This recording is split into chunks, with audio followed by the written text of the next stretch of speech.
All right, folks, good morning, good afternoon, or good evening, whatever time it is, wherever in this vast world it is that you may or may not happen to be.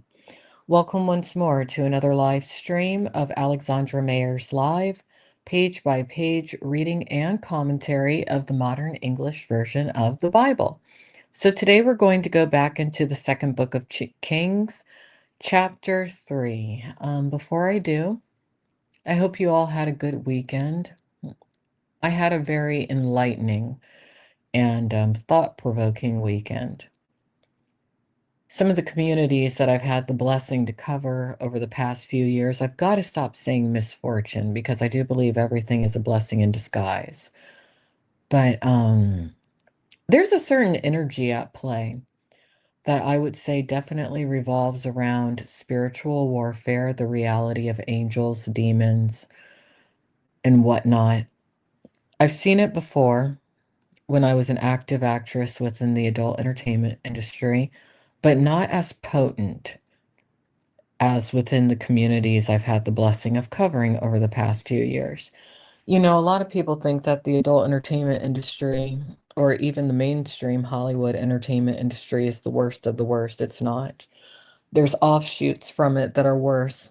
The thing about being in the adult industry or the mainstream Hollywood industry is that there really is no anonymity. There might have been in the past, but not when I was in it, and definitely not today.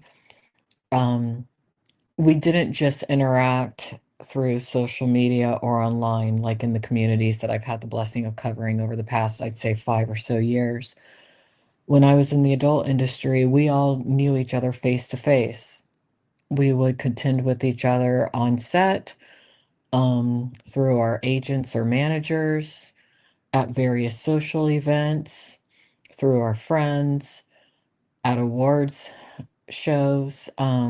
We really got to know each other. And I mean, over the years, the adult industry really isn't like how it used to be in the golden age. And by no way, shape, or form was I a part of that industry during the true golden age.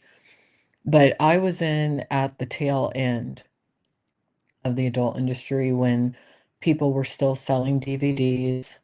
Um, the internet wasn't what it is right now. The tube sites and whatnot weren't near what they've become today, to where you had recognizable, real adult actresses and actors, people who you would know by name. I was at the tail end of that, which is so interesting because if I had gone in later, actually, I couldn't have gone in later, really, because I would have been far too old. The only reason that I was cast in some of the better projects at that time was because I looked, I'd say about 10 years younger than I actually am. A lot of people did not realize that I was already approaching my 30s at that time. They thought I was in my early 20s. So that's how I had a name. But I think about the types of people who were in that world, and a lot of them not too dissimilar from myself. You know, there's this stereotype of adult actors and actresses that all of us are broken or we grew up in horrific environments or something along those lines. That's not the case. A lot of my peers grew up in households not too dissimilar from mine, subur suburban environments, good parents. It's just that we were wild children, and a lot of us made choices that we shouldn't have probably made, but we did tend to band together, especially if we had a Christian background. And in that world, you would be surprised as to how many Christians there were. You had a pretty large amount of entertainers in the adult entertainment industry at that time that strangely were Mormon, came from Utah, specifically communes. One of the most famous ones was a woman known as Belladonna. Um, for the most part, we all grew up as children going to Christian churches and whatnot. And as many of us exited that world, we did return to the church, not only to share our testimony, but to educate other young people not to make our mistake, or at least not to walk our path, because it's such a difficult path to come back from, if you come back at all. But we tended to gravitate toward each other, those of us with a Christian history. There were some people who were in power positions within the adult industry who, even if they weren't openly Christian, if they saw something that was wrong, if they saw someone who adamantly, definitely did not need to be there, they would send them home. A lot of the names of a lot of the adult entertainment industry companies, the studios, are directly inspired by the Bible, believe it or not. I'm telling you, you have a lot of secret Christians in that world. Um, for example, Wicked, that company was named what it was specifically to say, okay, we're going to openly admit we're kind of wicked, but we're not against God. Evil Angel, um, Evasive Angel. Uh, there's a lot of them when I think about it, but it's always been kind of a long-standing joke within the adult industry that as evil as mainstream society pits it out to be, in actuality, it's a bunch of people who might have diverged from the church, from Christianity, but in their core, very hardcore Christians. That's why a lot of the anti-porn groups, who often are founded and run by ex-adult entertainers, receive a mass amount of donations from the pornographers. It's a very interesting balance. But what I've realized when it comes to the communities that I've covered over the past few years in regards to IRL is that the demonic energy is far more intense than I ever encountered in the adult world. Um, Something that I witnessed over the past few days pertaining to a woman that I don't know in person. I likely will never encounter in person, but who I've always worried about, even though she and I had our back and forths. She's definitely not only being stalked, but she's being demonically targeted. I don't know if she knows. Some of the adversaries that she's had have intensified since she has been doing her own exploration into the Christian Bible. I think that there's a certain energy that is trying to exterminate her, and I'm not happy about it. I've dealt with some of the people, one in particular in person, who just scared her extensively, and I know he scared her. Um, I'm going to pray for her extensively. I'm going to pray for myself too when it comes to God giving me some guidance as to how I can shield her and her child, because what this guy is trying to do to her, he's trying to possess her. I know it. And that should not be. And I think she's strong, but she's going to need some backup. Oh, I hate stuff like this. I really do. I hate being able to recognize it. So anyway, if you want to know more about that, I would say follow the Streamer Analysis Project. But anyway, let's go ahead and get into this chapter of the Bible again, Second Book of Kings, chapter 3. Jehoram reigns over Israel. Now Jehoram, son of Ahab, reigned over Israel in Samaria in the 18th year of Jehoshaphat, king of Judah, and reigned 12 years. He did evil in the sight of the Lord, but not like his father and mother, for he removed the pillar of Baal that his father had made. Wow, they're talking about Baal again. See, I have a concern that in our society today, you still have worshipers of Baal in a pretty intense way that is trying to diminish and discredit Christianity because I've started to see it a lot more.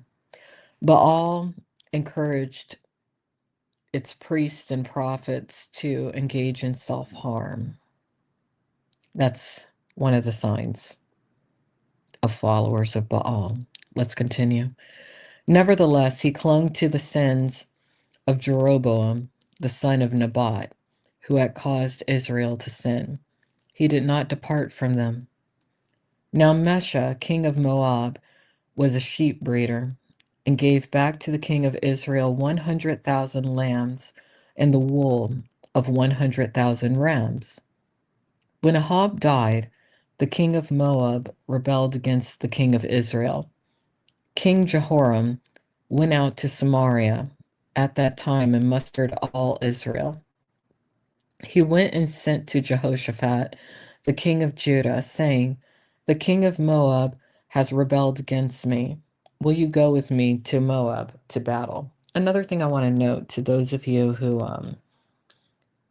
may be delving into Christianity or refamiliarizing yourself with the Bible, switch from beef to lamb. Something innately told me to do so last year. It's done wonders for my physicality. I feel better eating lamb opposed to beef. But when I think about it, both the deities known as Moloch and Baal, the way that people would depict them was in the form of a bull or a calf or a cow. I think that there's something to that spiritually. The Christian God's preferred animal to imbibe does seem to be sheep or lamb. Think about prayers. The Lord is my shepherd. That has to do with sheep. I can't, I don't know enough about Christian theology to tell you for certain. I can just tell you my own path, but I try my best to stay away from beef or beef products. Sometimes have made the mistake of having a burger and it does a number on my stomach at this point. I can't stand it. It hurts. Lamb is a lot more compatible with me, and it might be more compatible with some of you too. It is a little bit more expensive to purchase, but you tend to eat less of it. I would say also at this stage, you might want to avoid milk. You might want to avoid anything having to do with cattle products. Just a thought. I'm not a doctor or a dietitian, just to cover myself, but I'm telling you, I think there's something going on with the cattle nowadays. Let's continue. He said, "I will go up. I am as you are, my people as your people, and my horses as your horses." Then he said, "Which way should we go up?" And he said, "The way through the wilderness of Edom." So the king of Israel, the king of Judah, and the king of Edom went, and they marched around 7 days. But there was no water for the camp or for the livestock that followed them. The king of Israel said, "Alas, the Lord has called these 3 kings to give them into the hand of Moab." But Jehoshaphat said, "Is there a prophet of the Lord here, through whom we may inquire of the Lord?" Then one of the king of Israel's servants answered, "Elisha, the son of Shaphat, who poured water on the hands of Elijah, is here." Jehoshaphat said, "The word of the Lord is with him." So the king of Israel and Jehoshaphat and the king of Edom went down to him. Elisha said to the king of Israel, "What have I to do with you? Go to your father's prophets or to your mother's prophets."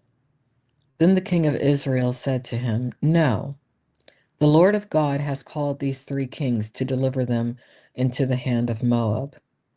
Elisha said, "As the Lord of hosts live, before whom I stand, surely, were it not for my regard for Jehoshaphat, the king of Judah, I would not look at you or see you.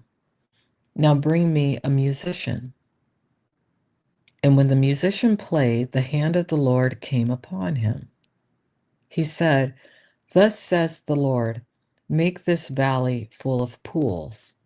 For thus says the Lord, you will not see wind, nor will you see rain, yet that valley will be filled with water, that you may drink, both you and your livestock and your cattle." Wow. A lot of people like to say that musicians are instruments of Lucifer, Satan, Beelzebub, the devil. No. Never forget that Lucifer, Satan, at one point in time, was God's favorite angel. Just because Lucifer fell does not mean that what Lucifer reigned over in part, which were musicians, music, that belongs to Lucifer. No, it belongs to God. David of the first and second book of Samuel, he was a musician. He basically was one of the first rock stars. On a side note, I'm going to pretend to be a rock star as I start doing some live streaming. It's just something I want to do. Or maybe I won't be pretending. Maybe that's my actuality in a strange sort of way. But God works a lot through the energy of music. Music is something that is unseen but can manifest into physicality. Sound waves. Sound waves are physical. Sound waves can affect the touchable environment, and it's something that we as humans can manifest out of nothing. But this is interesting to me. Okay, let's continue. So at this point, God is doing a miracle and creating water from essentially nothing through the power of sound waves, music. Okay. Let me go back a little bit. "For thus says the Lord, you will not see wind, nor will you see rain, yet the valley will be filled with water that you may drink, both you and your livestock and your cattle. This is an easy thing in the sight of the Lord, and he will give the Moabites into your hand.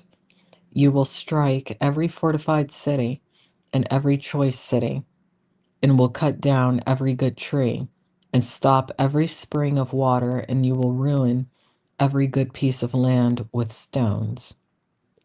The next morning, about the time of offering the sacrifice, behold, water flowed from the way of Edom, and the land was filled with water. When all the Moabites heard that the kings had come up to fight against them, all who were able to bear arms and older were summoned and stood at the border. They got up early in the morning, and the sun shone on the water. And the Moabites saw the water opposite them was as red as blood. See, this is interesting too. You have a lot of things that were later in the New Testament, and also things that are prior in the Old Testament, all coming through the time of Elijah and the time just after Elijah. That's why I say Elijah, in a lot of ways, was the predecessor to Jesus Christ, though Elijah definitely was okay with violence, whereas Jesus Christ was nonviolent. Then they said, "This is blood. The kings have surely fought together, and they have killed one another. Now therefore, Moab to the spoil." When they came to the camp of Israel, the Israelites arose and struck the Moabites, so they ran from them. And they went forward into their hand, killing the Moabites. They demolished the cities, and on every good piece of land, every man threw a stone and filled it with stones. And they stopped every spring of water and cut down every good tree. Only in Kir Hareseth did the stones in the well remain until the slingers surrounded it and struck it.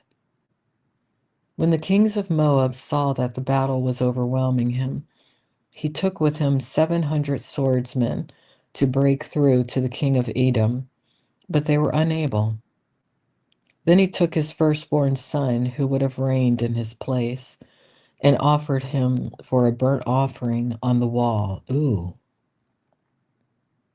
sacrificing his first son. And a great wrath came upon Israel, and they departed from him and returned to their own land. Well, that's the end of the 3rd chapter of the 2nd book of Kings. I'm going to try my best to return to doing the daily readings. I know I've taken some time off, but I've needed to for my own rest. I've been a little tired lately. I don't feel physically ill. I actually feel better, younger than I have in a long time.